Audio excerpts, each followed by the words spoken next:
As the incoming chairman of the House Investigations Committee, Republican Congressman Darrell Issa is promising to scrutinize every move the Obama administration makes next year. But he could help the president right now by backing his tax deal. Is the congressman on board? We're going to find out right now because he is with our Peter Cook on Capitol Hill. Peter?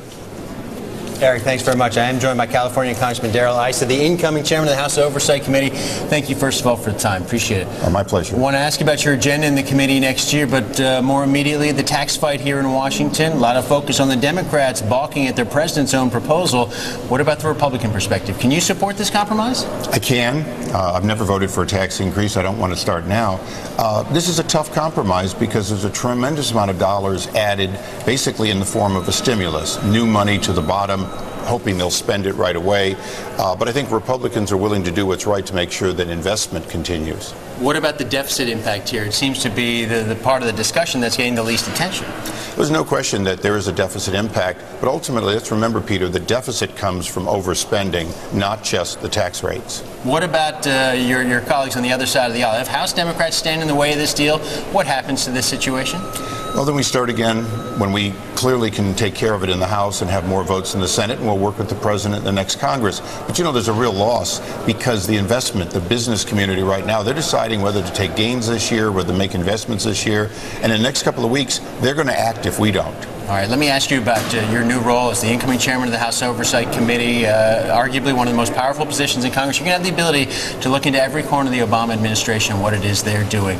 Is it your goal to make the Obama administration's life miserable next year?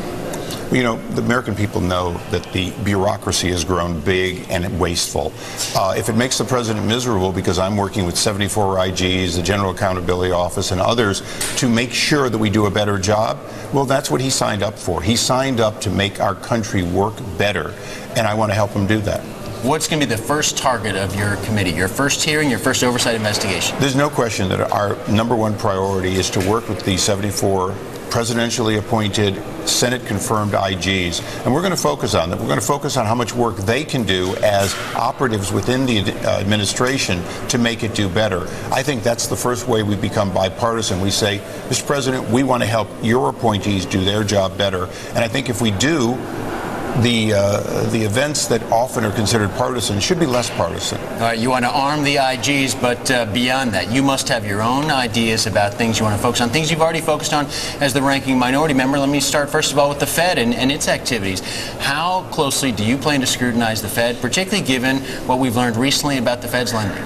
Well, I think it's important to understand that the transparency of the Fed is my concern. The decisions of the Fed belong to the Financial Services Committee, but I want to get that transparency. I don't want to hear 5 years later that we can read a transcript of what went on a year ago. That's not acceptable. The American people are second-guessing many of the actions of the Fed, the trillions, that we've discovered that they've obligated, and I want to open that up so financial oversight can occur.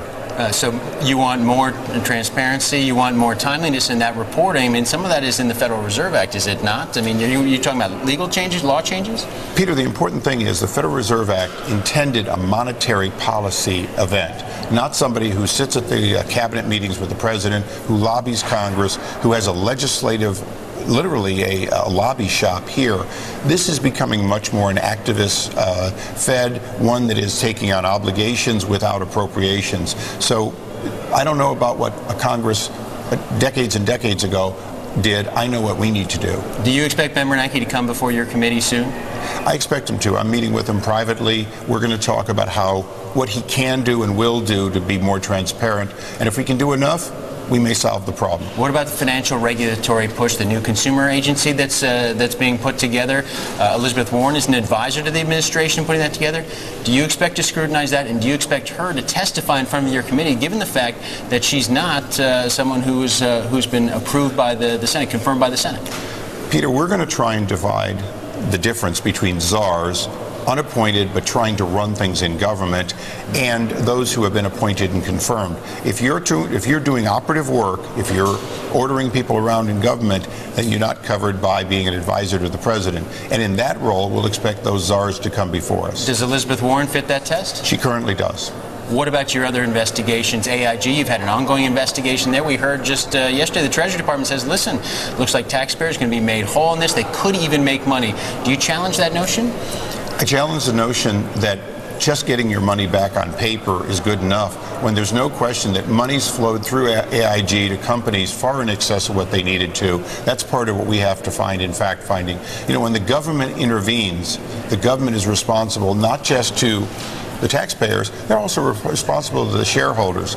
Was AIG unfairly treated? Was General Motors dealt with irresponsibly? These all need to be looked at. But remember, my number one priority is safety and security of the American people. My number two priority is reduce spending. My number three, but not the last by any means, is to get this economy going again so there'll be jobs. That's what we have to do with the administration whenever possible. All right, Darrell Issa is the incoming chairman of the House Oversight Government Reform Committee. Thanks for the time. We look forward to following your committee and its work. Eric, Deirdre, we'll send it back to you in New York. Peter, terrific stuff. Thank you so very much. Peter Cook talking to Congressman Darrell Issa, the incoming head of the House Oversight Committee.